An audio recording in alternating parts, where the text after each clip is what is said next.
When do you realize that being the strong one in the family is actually a curse? 3 years ago, I was caught in a nightmare, the kind that keeps you up at 2 in the morning, staring at the ceiling. My brother Tyler had been spiraling for months, but that night, it was different. He called me, his voice barely a whisper, saying he'd made a massive mistake and the world was spinning. He was alone and he sounded fading. At that exact moment, my 4-year-old Leo was in the next room, shaking with a terrifying 104-degree fever. My husband was halfway across the country for a funeral. I was completely alone. The 911 dispatcher told me the nearest ambulance was 20 minutes out.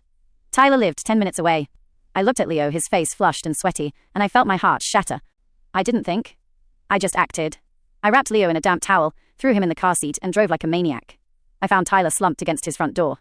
I had to perform CPR on my own brother, while my toddler watched, crying and confused, from the driveway. The paramedics finally arrived, and I'll never forget the look the lead medic gave me. He looked at my shivering, feverish son and then at my brother, and he said, "You risked a child's life for a ghost." Those words, they gutted me. I felt like the worst mother on the planet. But fast forward to last weekend.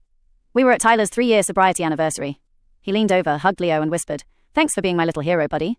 Leo just smiled and said, "It's okay, Uncle Ty. Mommy says we don't leave anyone behind." I realized then, I didn't just save my brother that night. I taught my son what love actually looks like.